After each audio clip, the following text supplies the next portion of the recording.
Pensamiento y acción. Es un lema fundamental y es el lema sobre el que ha de basarse el actuar del ser humano. Pensamiento, la razón; acción, el corazón.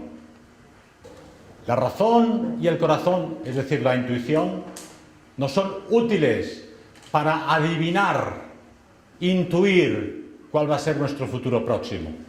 Al ser humano no le ha sido dada la capacidad de conocer el futuro. No tenemos solución en ese sentido. Podemos intuirlo, podemos estudiar el pasado, eludir lo que no nos gusta del presente y saber hacia dónde nos lleva. Y 3 momentos de este último mes han despertado en mí 3 intereses por conocer 3 asuntos aparentemente desconexos. Me visitan unos amigos suizos y me preguntan: Pedro, ¿tú ya estás acumulando alimentos? Digo, hombre, pues no, como cada día, no tengo necesidad de acumular alimentos. Además, yo compro en supermercados cuando las cosas están a punto de caducar y tengo un 30%, un 50% de descuento. No me serviría acumular alimentos a punto de caducar. Bueno, pues tendrías que hacerlo, ¿eh? Allí en Suiza nos estamos entrenando, acumulamos patatas, acumulamos trigo, acumulamos centeno, nos entrenamos, hemos implementado un sistema de comunicación al margen de los teléfonos por si caen las líneas telefónicas, hemos decidido unos puntos de encuentro por si un día dejamos de comunicarnos vía móvil o vía internet. Y, hombre, todo eso está muy bien como entrenamiento juvenil, es una diversión interesante, pero ¿de verdad creéis que la situación es tan grave? Una semana después me visitan amigos alemanes. Me dicen: Pedro, tú tendrás alimentos acumulados, ¿verdad? Digo, pues no, no tengo alimentos acumulados. Y me dicen una historia bastante similar, que ellos se están habituando a ir al bosque, a guiarse con mapas de papel nuevamente, a no utilizar el teléfono móvil, a plantearse la posibilidad, sin comunicaciones, sin electricidad, sin toda una infraestructura industrial occidental funcionando, ¿cómo sobreviviríamos? Y me dan una serie de explicaciones. Pasamos página. Veo esta mañana, como cada semana, un anuncio de Ralph Lauren Lauschitz, un diseñador de moda. Todos son negros guapísimos, estilizados, altos, fuertes, muy sofisticados, con una chica blanca. Es la felicitación de Navidad de Ralph Lauren. Pero, como sabéis, no es el único. Si fuera un anuncio en Europa occidental de raza blanca, con personas de África, sería una curiosidad. Si fueran 2 anuncios de 2 empresas diferentes, sería curioso. Pero es que son todos, prácticamente. Tanto si mencionáis IKEA como Ralph Lauren, como Facebook, como Amazon, la cuestión multicultural y multirracial está impuesta, de donde podemos deducir no es una casualidad, no es un gusto personal del dueño de aquella empresa, sino que se trata de una decisión política de alto rango. Uno lee la famosa Agenda 2030, que además podéis encontrar en el Ministerio de Educación español, la decisión de implementarlo en la educación de los niños en los colegios. La Agenda 2030 es una agenda de las Naciones Unidas, de la ONU, y en esta agenda se promueve expresamente la educación para una ciudadanía mundial. No es poca cosa. A los niños españoles los educan para una ciudadanía mundial. De ahí que estos anuncios en todos los medios de comunicación y de diversas empresas promueven ese mestizaje racial y cultural que ha de llevarnos a la ciudadanía mundial. Pasamos página. El tercer factor es este aparato, que nos viene a decir que desde hace 20 años nos encontramos en una auténtica revolución tecnológica, lo que se ha dado en llamar la inteligencia artificial. Como sabéis, hemos tenido en Europa la revolución industrial gracias a la máquina del vapor, tuvimos la revolución industrial gracias al motor de explosión, tuvimos la revolución industrial gracias a la electrónica y esta última revolución industrial gracias a la inteligencia artificial, que es realmente sensacional, hay que decirlo. Este aparato, en los años 80, suponía tener en el despacho, en la librería o en casa, unos 25 aparatos. Habéis ahorrado el aparato de fax, la máquina de hacer fotos con objetivos pesados y grandotes, la máquina de filmar, la grabadora de voz, las cartas postales con cartero, el libro, el cine. Todo esto lo acumula el smartphone, el teléfono inteligente. Claro que valen 800 euros algunos de ellos, el mío es de 100 euros, también de segunda mano. Pero estos 25 o 26 aparatos que tenías en los años 80 te habrían costado unos 25.000 euros de hoy. Reconozcámoslo pronto. La tecnología nos es útil. No somos Amish ni somos talibanes que renunciamos a la tecnología. El pensamiento, la cabeza, la inteligencia del hombre occidental europeo ha permitido al mundo aprovechar todos aquellos recursos que nos daba la naturaleza para transformarlos en nuestro bien. He dicho en alguna ocasión, en accidentes de automovilismo mueren 100.000 personas cada año y sin embargo vamos en coche cada día. Todo en este mundo, en la naturaleza, en la vida humana, tiene pros y contras. Bueno, es que con este teléfono nos van a espiar. Probablemente sí, pero podemos comunicarnos con el amigo italiano por internet. Tengo un vecino, bellísima persona, está sordo como una tapia. Después de 2 años de espera, la Seguridad Social le ha realizado un implante, le han taladrado el cráneo y le han puesto un cubilete prácticamente metálico, que además se le ve. Es un cubilete metálico que tiene taladrado y atornillado en el cerebro. Escucha mejor que Furtwängler y Knappers juntos ahora. Es lo que se llama un implante con las personas. Es un poco un cyborg realmente. ¿Estamos a favor o estamos en contra de ello? No podemos estar en contra porque es parte del ser humano, la evolución, la tecnología, la invención y la inteligencia. El coche contamina, el ser humano no es un ser biológico, lo es. Por lo tanto, todo aquello que nosotros producimos es también detritus biológico. El coche forma parte de un ser biológico que es el ser humano. De forma que todo aquello que inventamos puede ser utilizado para el bien y para el mal. Pensar, por ejemplo, en Pistorius, ¿no? Deportista, este atleta sudafricano, que es paralímpico, ¿no? Gracias a la tecnología, a la inteligencia artificial, a las invenciones de nuestro tiempo, este hombre puede correr carreras y ganarlas. Pensar en las personas que han perdido un brazo. Pueden tener un brazo biónico. Suena a Frankenstein, pero realmente para el hombre que ha perdido un brazo es una maravilla. Y todo este presente que ya vivimos hoy, este futuro que ya tenemos hoy con nosotros, fue adivinado en el pasado. Pensar en el Frankenstein de Mary Shelley, que algunos ven como una obra de terror, pero en realidad era una obra que ya advertía de la transformación del ser humano, de un cierto transhumanismo que nos llevaría a crear parte hombres y parte no hombres. Habéis visto seguramente todos vosotros la película Robocop, viene a decirnos prácticamente lo mismo. Y hay una serie de películas de fantasía que advierten el ser humano con su inteligencia y su capacidad nos va a llevar a una época nueva. Pero nuevamente es el ser humano el que transforma una época que puede ser positiva en negativa. Ha aparecido una asociación transhumanista que promueve la extinción del ser humano, porque si queremos proteger el planeta y la naturaleza, extinguimos al ser humano, nos autodestruimos nosotros mismos y salvamos al planeta, ¿verdad? Absurdo, estúpido, subnormal, profundo, porque ¿para qué tener un planeta no habitado del que no podemos disfrutarlo aquellos que somos conscientes de él? Tan absurdo como destruir a todos los animales de la naturaleza para que el hombre estuviese solo en el planeta. Entonces, como veis, tenemos dos caras de esa moneda de la tecnología. La inteligencia artificial ha demostrado ya hoy que puede ganar partidas de ajedrez a Kasparov. Creo que se llama Fat Blue, ¿no? La gorda azul, un ordenador que tuvo una partida de ajedrez con Kasparov y lo venció. Y han probado con nuevos programas de ordenador cómo vencer a los grandes jugadores de ajedrez y les han vencido siempre.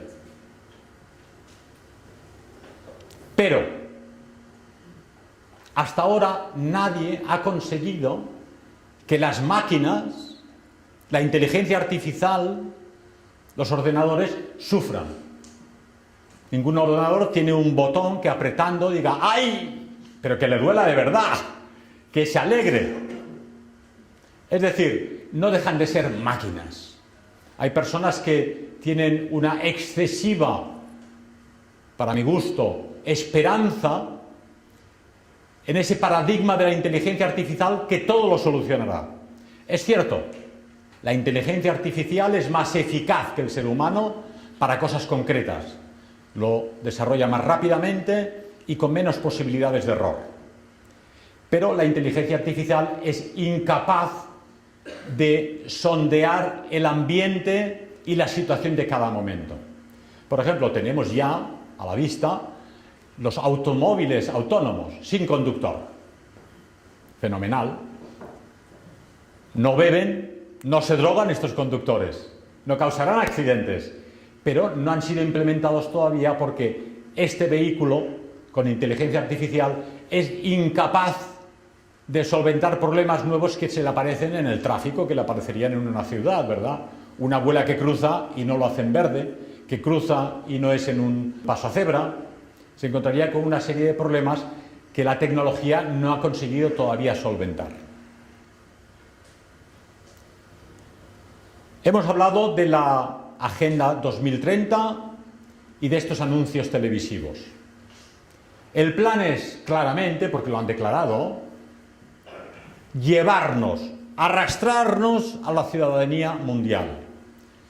Pero explicaba de una forma bastante escueta este periodista Esparza, y muy bien, la ciudadanía mundial es un absurdo absoluto, porque para que exista ciudadanía ha de haber la ciudad. La polis griega, Atenas, era el lugar político, el lugar de la discusión, donde se conseguían los derechos, donde se luchaba por ellos. La ciudad puede ser Atenas, el ente político, y puede ser Rusia. Hay entes políticos pequeños y entes políticos grandes, pero todos ellos tienen un espacio delimitado, tienen un territorio, tienen una población delimitada para ese territorio, como ha dicho hace un rato el amigo Blasco. No puede existir ciudadanía si no existe la ciudad, si no existe el ente político. La mera idea de ciudadanía mundial supone que eliminamos todas las ciudades, es decir, todos los entes políticos diversos, Sudamérica, Australia, África, China, Japón. De ahí que es un absurdo. Y al no existir la posibilidad de la polis y de esa discusión política de la ciudadanía, tampoco hay un demos, es decir, no puede ser posible la democracia. Por lo tanto, la democracia planetaria es un timo. Primero porque una sociedad democrática de consumo para 9.000 millones de personas es un imposible. Si todos en el planeta quieren tener 3 coches en la puerta, el de papá, el de mamá, y el niño porque estudia, la universidad está lejos. Todos quieren ir de vacaciones, todos quieren hacer turismo y todos quieren consumir muchísimo, es un imposible. Yo me espanto cada día cuando bajo a los containers con las bolsas de plástico reciclado. Yo solito, ¿eh? Es tan difícil volver a lo que hacían nuestros padres y abuelos, que íbamos a por los huevos con un canuto de periódico, o íbamos al pan con una bolsa de tela a cuadros aprovechada de alguna cortina y recogíamos el pan, o recogíamos la leche con el canasto de aluminio. Producimos inmensas cantidades de plástico y de detritus cada uno de nosotros, y eso es insoportable para la misma naturaleza. Las mismas mascarillas que llevan ahí fuera están inundando la naturaleza, las playas, las montañas, los animales enredados en sus patas, en sus bocas, en sus estómagos, muertos de un empacho de mascarillas. Y todo eso lo producimos nosotros. ¿Qué quiero decir con todo esto? Vamos a otro tema de nuestra conferencia. El hundimiento. Algunos me han dicho, este título suena a película de la Segunda Guerra Mundial, por lo menos estás en Berlín en el 45, pero no tiene nada que ver. La civilización y el progreso occidental solo son posibles teniendo recursos naturales abundantes a disposición, población creciente a disposición y un comercio internacional creciente. Factores que ya en 2005 llegaron a su tope de producción.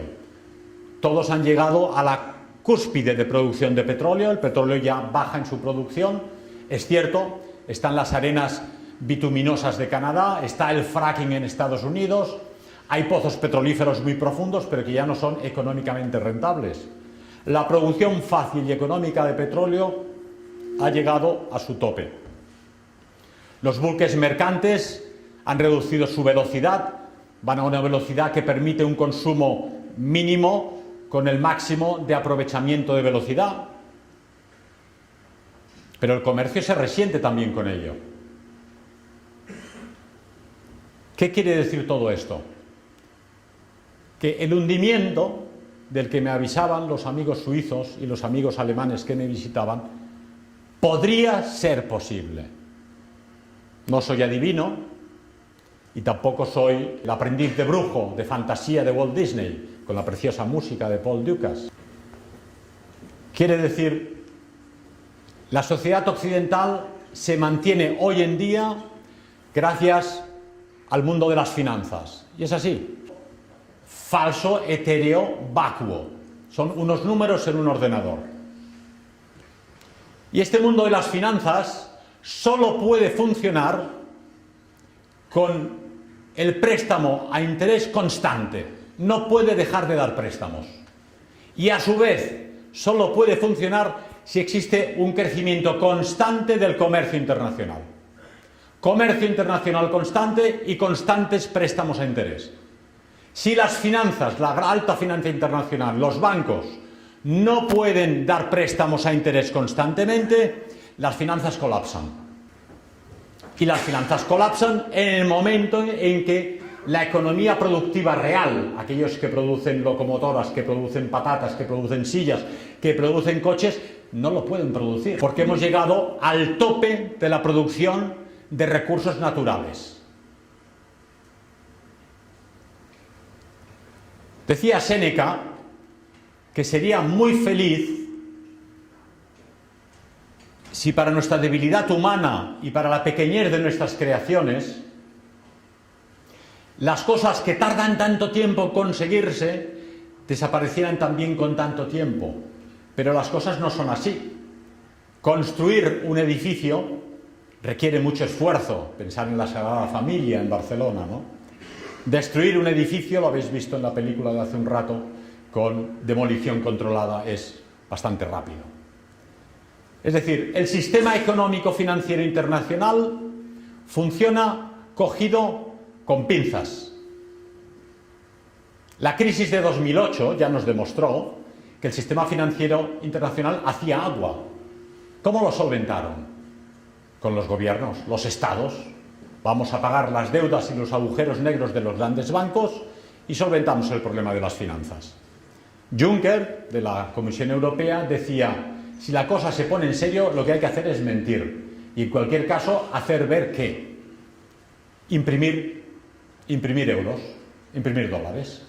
Evidentemente, esto produce una inflación y una desconfianza de la población hacia el dinero que se devalúa.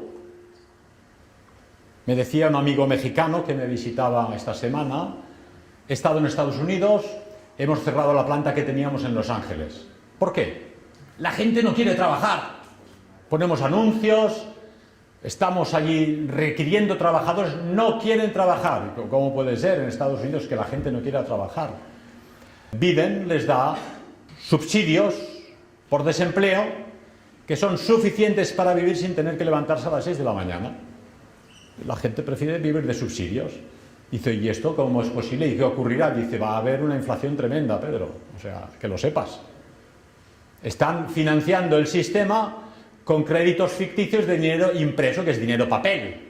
Como sabéis, teníamos el dinero oro hasta los años 70 y hoy en día es el dinero fiat, es decir, nos fiamos de que estos papeles que llevamos en el bolsillo tienen algún valor. No deja de ser papel, lo podemos quemar con una cerilla y arde igual que el periódico. Pero todos nosotros hemos acordado que nos fiamos del Banco de España y del Banco Central Europeo de que este papel da algo. Sobre todo, cuando yo voy a comprar algo a tu tienda o a tu colmado, tú me vas a dar algo. A tu óptica me vas a dar unas gafas nuevas. Por lo tanto, ese papel me ha servido, ¿verdad?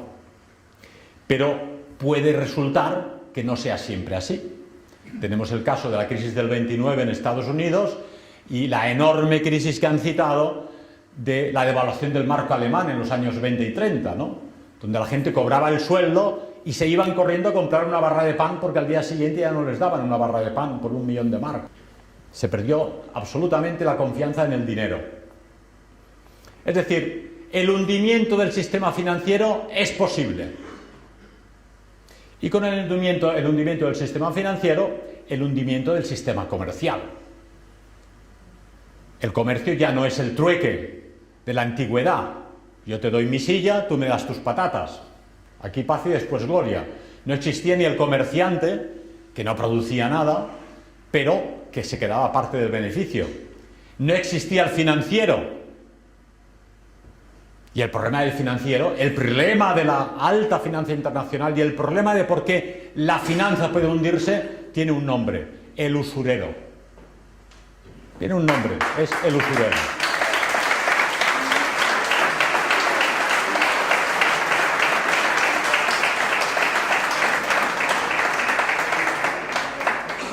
Suena anticuado, pero es el nombre de aquel que da préstamos a interés complejo, acumulativo, imposible de pagar. ¿Y cuál es el problema de este sistema económico financiero del préstamo a interés? Pues que por las leyes de la termodinámica se expande más rápido que el universo. Es imparable. La deuda es creciente y constante siempre. Aquí estamos todos con luz, habéis cenado ayer por la noche, habéis desayunado, habéis venido en taxi o en bicicleta. Pero España tiene una deuda, todo el PIB que producimos y un poco más. Es el 120% del PIB español, lo debemos. Para que hagáis una idea, Rusia, que es el único país que puede realmente vivir de forma autárquica, porque en el momento de crisis puede cerrar el grifo y decir: no, todo esto que tengo, petróleo, carbón, gases naturales, madera, me lo quedo para mí para aguantar la crisis. Apenas tienen deuda. El Estado estaba quebrado cuando desapareció la Unión Soviética, pero desde el año 2000, que tomó el poder Putin, prácticamente en 2010 el comercio florecía y Rusia ha pagado sus deudas, lo que tiene un 19% del Producto Interior Bruto. Y luego países más austeros, como Dinamarca, Holanda, pues tienen un 60%, pero incluso México tiene un 60% de deuda de su PIB.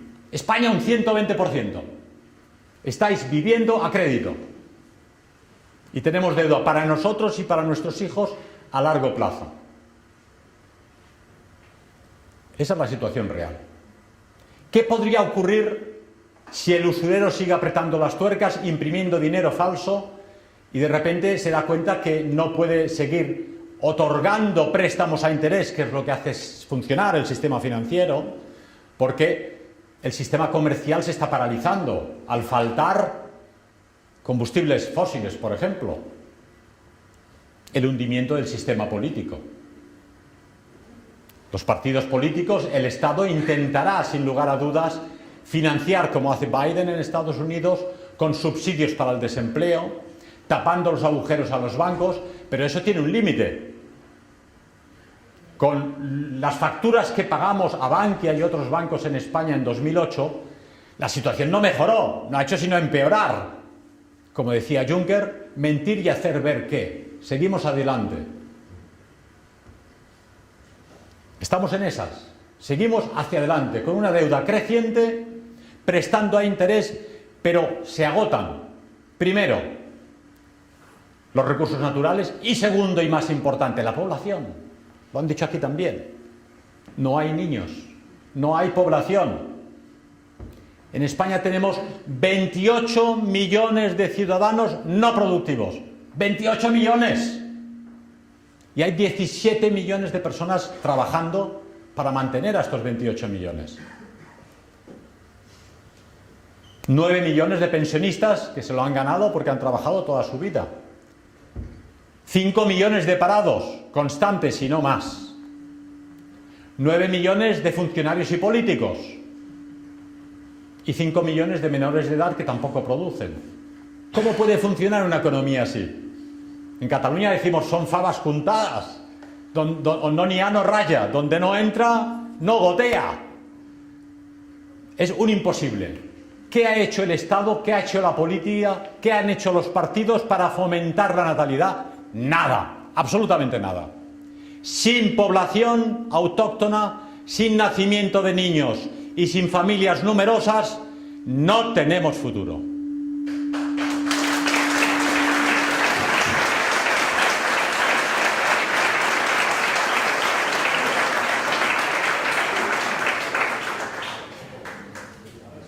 Así pues, la solución a este hundimiento financiero posible, muy probable, a un hundimiento comercial y a un hundimiento político, es volver a las unidades naturales del ser humano.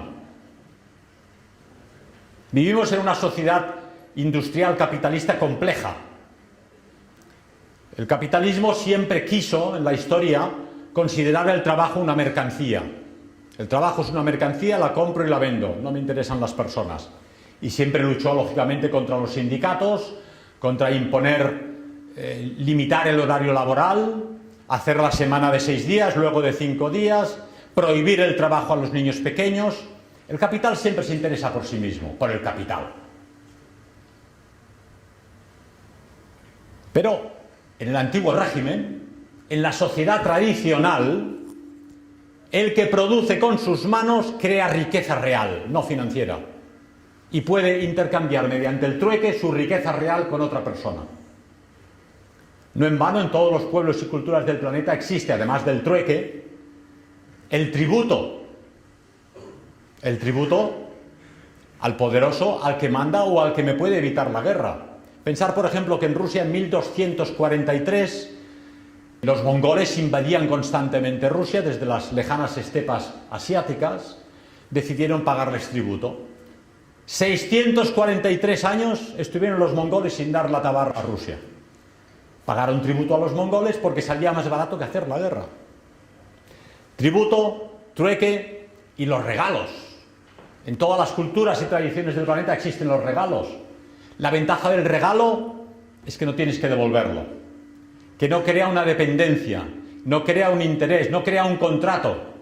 Tú lo regalas porque es parte de tu clan, parte de tu pequeña familia, de tu gran familia, de tu tribu, de tu pueblo. Y este sistema de regalos que se llevaba a cabo cuando se casaba un chico con una chica, la chica traía la dote. Creo que hoy las pobres chicas ya no pueden traer dote, porque entre otras cosas ya no hay un proveedor, que tendría que ser el papá, ya aquí no provee nadie, ¿no? Pero realmente la dote era importante. Y los regalos que se hacían unos jefes con otros y unos papás con otros, eso creaba unos lazos naturales. Y explico esto porque es a donde llegaremos al final, a estos amigos alemanes y suizos. Cuando se ha hundido el sistema financiero, el sistema comercial y el sistema político, nos queda el hundimiento del sistema social. La sociedad se empieza a descomponer, no hay dinero. Pensar que el sistema capitalista solo puede existir si crece constantemente. De ahí que tengamos una infraestructura tremenda de aeropuertos, de puertos, de camiones, de autopistas, de televisiones, de estaciones de radio, de comunicaciones tremendas. Si fallan esos 3 estamentos, la economía se encoge, las finanzas se encogen, el sistema político se encoge, pero la infraestructura capitalista no se puede encoger. El aeropuerto está pensado, como todas las autopistas y como todo el sistema estructural, para estar siempre en su máximo rendimiento. Un aeropuerto tiene que recibir 3 o 4 mil aviones, pongamos por ejemplo, y no puede decir, bueno, es que ahora solo llega un avión porque hay crisis. Lo que ocurrirá es que ese aeropuerto no será financiable, seguramente lo cerrarán. Si no lo cierran, no podrá llevarse a cabo el mantenimiento. Las infraestructuras adolecerán, decaerán y serán abandonadas. El sistema social intenta que no nos muramos de hambre, pero si finalmente la finanza y el comercio y la política fallan, el sistema social tampoco podrá ayudarnos. Nos quedará Cáritas y nos quedará la Cruz Roja, pero al final ellos tampoco pueden inventar los macarrones, ni el azúcar, ni el arroz. Y una vez se ha hundido también el sistema social, porque ya las asociaciones privadas, los clubs privados, Cruz Roja y Cáritas, no tienen suficiente para ayudarnos. Yo he estado ayudando en las Hermanitas de la Caridad en Barcelona. Íbamos los viernes al supermercado, recogíamos comida que iba a caducar, ahora me la venden al 30%, pero entonces la regalaban. Y los sábados se hacían comidas para 400 pobres o mochileros. Y luego cuando estuve en prisión, durante unas semanas me permitieron salir a condición de ayudar a las Hermanitas de Santa Luisa de Marillac y a la Cruz Roja. Daban cajas a las familias de marroquíes que no tenían posibilidades, con aceite, arroz, macarrones, tomate, ¿verdad? Esto es un gran tesoro occidental, ¿no? Yo siempre digo, cuando los marroquíes se quejan de que la Cruz Roja les da macarrones y no les da falafel, que vayan a la mezquita a ver qué les dan. Pero es la Iglesia Católica la que está ayudándonos. ¿Puede ocurrir que se hunda el sistema social? Puede ocurrir. Y finalmente el sistema cultural, el hundimiento del sistema cultural. Cuando el capitalismo nos obliga a convivir en el mismo territorio, en la polis que hemos mencionado al principio, con personas de diverso origen cultural, étnico, religioso, es más difícil entenderse. Empiezan los roces, no nos comprendemos, ya la tarta del pastel no es tan grande, no podemos repartir. Primero te preocupas de los tuyos, surgen los conflictos. La sociedad cristiana occidental se basaba en el amor al prójimo, en la generosidad, en la hospitalidad. También en el mundo árabe tenían la tienda abierta para cualquiera que quisiese tomar una taza de té con ellos. En la ayuda mutua, en que todos tenían ojos para todos y el pueblo hacía de policía por si venía algún extraño inconveniente. Pero todo eso, con el individualismo de la sociedad democrático-capitalista, se ha venido abajo. En las grandes ciudades viven sobre todo singles, individuos solitarios. Ahora pronto están ya pensando en un robot de compañía para los ancianos de las residencias. Y probablemente, como este robot va a estar todo el día con el anciano, porque el nieto o el sobrino o el hijo no viene a verle sino una vez al mes o en Navidad, pues al final el abuelo va a tener más cariño por el robot de compañía, ¿verdad? Pero es terrible. Es terrible que se rompan y desaparezcan todos los lazos humanos que hicieron de nosotros la comunidad política, la comunidad cultural y la comunidad nacional que somos.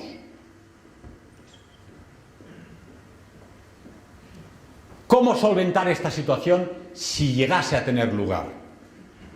Me explicaban estos amigos. Hay que volver a los orígenes. O cuando menos hay que prepararse.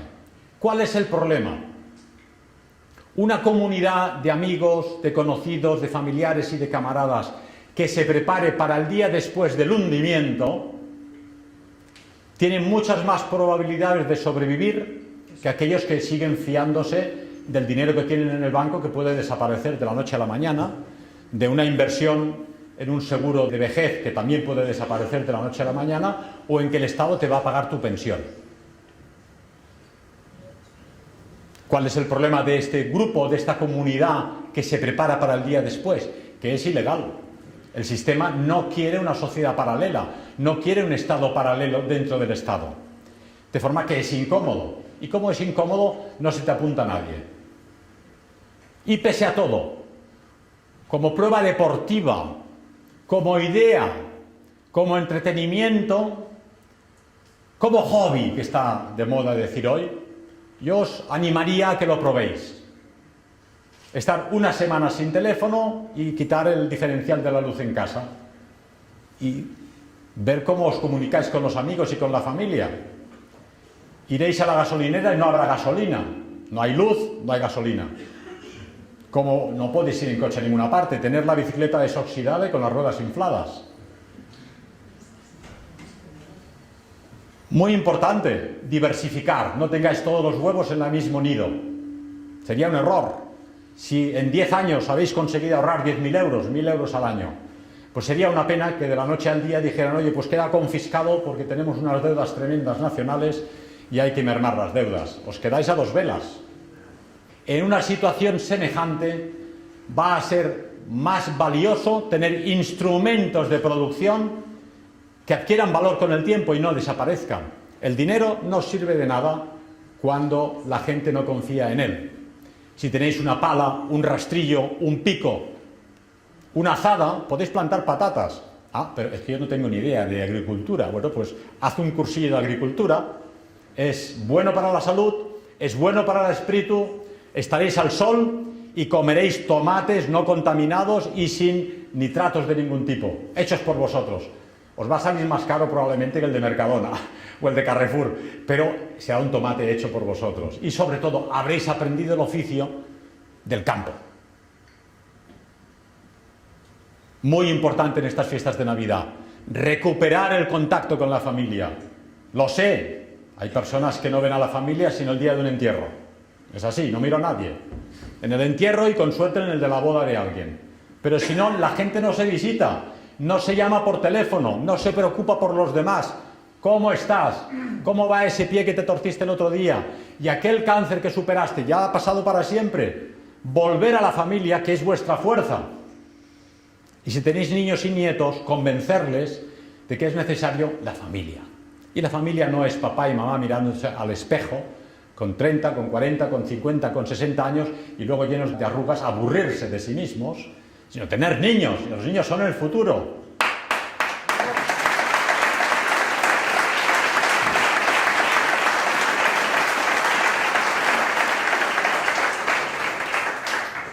Pero no solo la pequeña familia y la gran familia. La gran familia incluye primos, reprimos, nietos, sobrinos. Fomentar los lazos de la gran familia. Volver a saber cómo se llaman tus sobrinos, que a lo mejor no os acordáis. O aquellos primos lejanos.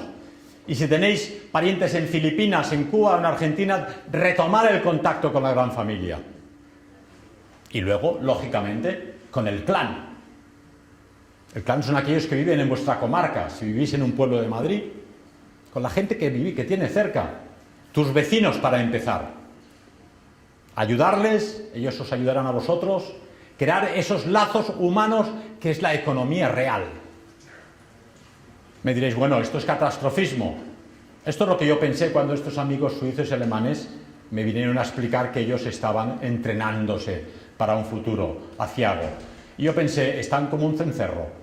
Pero luego me he puesto a estudiar el tema y si observas la historia humana, es la historia de un hundimiento constante. Lo he explicado alguna vez, el hundimiento de Roma. Tú imagínate que estás en Roma con agua caliente, piscinas, saunas, masajes. Había 1,5 millones de habitantes en Roma en la época de Trajano. 1,5 millones. En el siglo IX, 15.000 personas. ¿Qué había pasado? Que habían llegado los bárbaros oliendo a oso y apestosos y acabaron con Roma.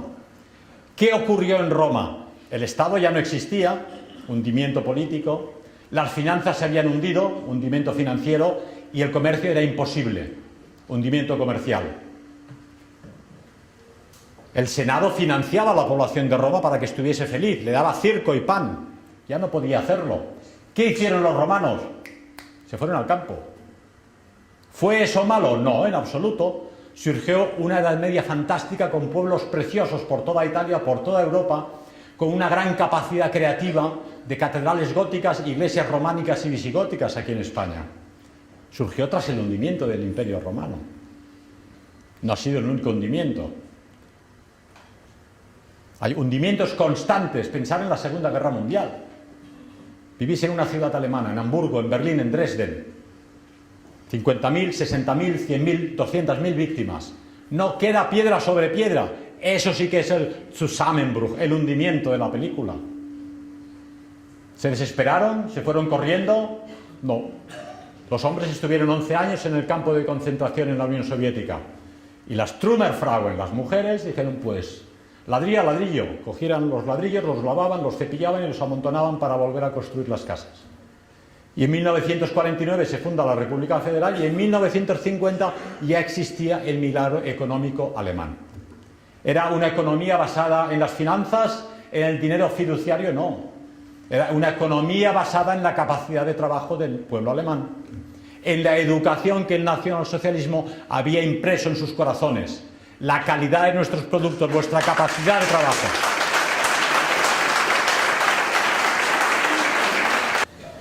Así pues, vivimos en una sociedad que está funcionando de alguna forma, comemos cada día y vemos la televisión, pero eso puede cambiar de un día para el otro fácilmente. Sobre todo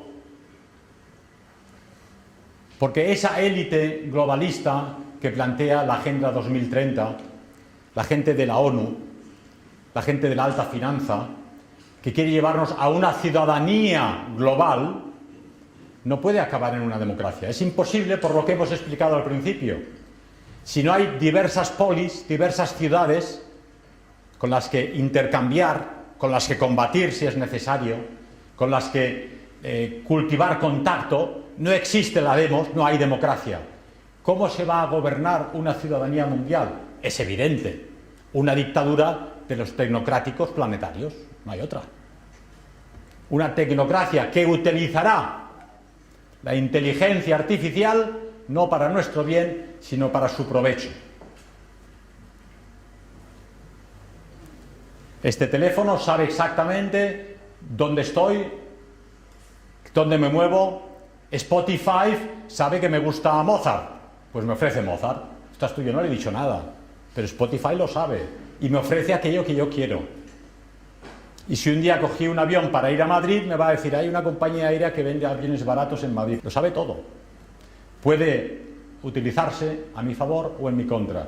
Y la dictadura tecnocrática planetaria podéis estar seguros que no lo va a utilizar en nuestro favor. En China, por ejemplo, se han instalado ya 20 millones de cámaras. 20 millones de cámaras de reconocimiento facial y de las matrículas de los coches. Pero tienen el plan de montar 100 millones de cámaras. Y esto es a lo que vamos aquí. Yo no sé en vuestro pueblo o en vuestra calle, pero en mi pueblo, que viven 4 gatos, hay cámara en cada calle. No sé si lo han puesto por mí, pero desde luego no por los ladrones. Así pues, tenemos que ser lo suficientemente inteligentes de aprovechar la tecnología en nuestro favor, comunicarnos, enviarnos vídeos, hablarnos, difundir información, pero como hacen algunos, bajaros esos vídeos, esa información, esas grabaciones para que os queden en casa, porque cualquier día os pueden cerrar la barraca, cuando quieran, cuando quieran. Y solo lo tienen abierto mientras pueden hacer de gran policía del universo. Son el gran espía de la sociedad. Lo saben todo de nosotros, absolutamente todo.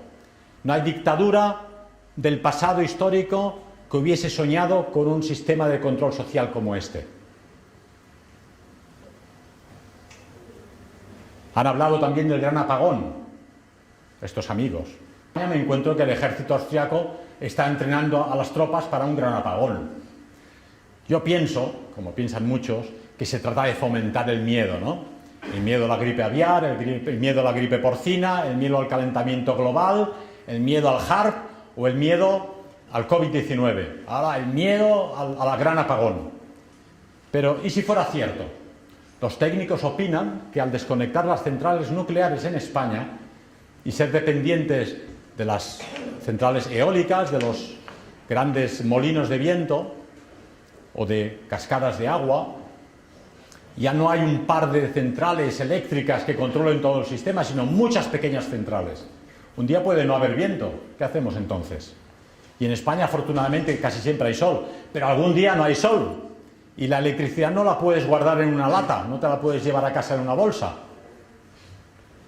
El sistema de consumo eléctrico está por encima de nuestras capacidades y de nuestras posibilidades. Yo no digo que haya que defender las centrales nucleares, todos sabemos lo peligrosas que son, no pasan nunca accidentes, pero cuando pasan son tremendos. Chernobyl, Japón, Estados Unidos, en 3 casos, ¿verdad? Pero, ¿cuál es el absurdo de desmontar las centrales nucleares españolas si el consumo eléctrico en España crece? Tenemos que comprarlo a Francia. ¿Acaso creéis que una central nuclear que explote o que se estropee en Montpellier o en Lyon nos vamos a librar de las radiaciones? En absoluto. Pero estamos pagando a precio de oro. Ahora Marruecos ha peleado con Argelia y Argelia no nos envía gas. Y en España calentamos y producimos electricidad con el gas natural de Argelia. ¿Cómo lo vamos a hacer? Ah, idea genial. Hay que defender el planeta. Ahora todos con coche eléctrico. Ah, muy bien. Entonces yo lo enchufo y ya está. Sí. ¿Y de dónde viene esta electricidad? Ya veremos. Pero si estáis desconectando las centrales nucleares. Increíble. Estoy de acuerdo que el petróleo contamina, pero ¿cómo vas a producir energía eléctrica creciente de forma exponencial cuando estás cerrando las centrales nucleares, cuando aquí no tenemos gas natural, cuando apenas tenemos petróleo y todo se lo debemos o a Rusia o a Argelia? Y tenemos una deuda tremenda. ¿Cómo lo vamos a pagar? Un Estado, un gobierno decente, inteligente, previsor, diría, señores, o una de dos, o nos ponemos de acuerdo en que se acabó cargar el iPad, el teléfono, el ordenador, la nevera, el wifi, todo eso lo apagáis, porque es que es muy caro y no tenemos gas, no tenemos petróleo. No, que yo quiero jugar aquí a los marcianitos con esto. Bueno, pues entonces centrales nucleares. No, que se explotan, ¿qué hacemos? Bueno, pues ¿cómo lo hacemos? Entonces no puedes plantear el problema sin dar una solución, y eso es exactamente lo que estamos haciendo ahora. Es decir, no cuadran las cuentas. Por lo tanto, hemos hablado de que al faltar los recursos naturales y al faltar la población, el desplome, el colapso, el hundimiento del sistema es posible. Y si miramos a largo plazo, no parece que la solución vaya a ser temprana. No podemos convencer a todas las chicas aquí en edad de ser mamás de que a partir de mañana tengan 6 niños. Primero porque nos van a enviar a la porra. Segundo porque papá antes trabajaba y mantenía la familia, ahora ha de trabajar también ella. Pero cuando llega a casa todo el trabajo le queda a ella también. Eso realmente no es justo, ¿verdad? Para conseguir una política demográfica factible hay que ayudar a las mamás, hay que ayudar a las familias y hay que convencerlas de que van a ser más felices con una familia numerosa que haciéndose viejas con un sueldo miserable en alguna pequeña empresa. El gran apagón no ha de preocuparnos tanto el electrónico, el de la energía, sino el apagón de las conciencias, el apagón de la necesidad de verdad, de la necesidad de contacto con la naturaleza y con la divinidad, el apagón de la cultura autóctona, el apagón de la camaradería, del sentido comunitario con los connacionales. Ese es el apagón peligroso. Y ese es el apagón que ya estamos viviendo hoy en día. No os pregunto cuántos de vosotros vais a misa,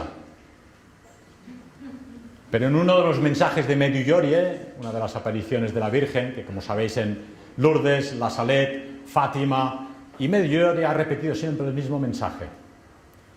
Si queréis ser felices, llevad una vida sencilla, lapidario.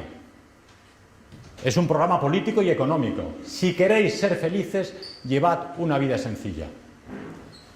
Porque el transhumanismo, la inteligencia artificial, la tecnología, no ha conseguido todavía lo de Lázaro. Cuando Jesucristo le dice, Lázaro, sal fuera. Llevaba 3 días muerto y ya olía a podrido, le decían los amigos. Lázaro, sal fuera. Esto sí que es auténtico transhumanismo. ¿Y por qué llego hasta aquí? Porque aquellos que tienen una fe infinita en la inteligencia artificial, que yo apoyo, que yo defiendo, creo en la inteligencia artificial, se olvidan de que hasta Lázaro al final falleció. No estaba en la Biblia, aparece cuando resucitó, pero al final falleció. ¿Qué falleció? Su cuerpo terreno.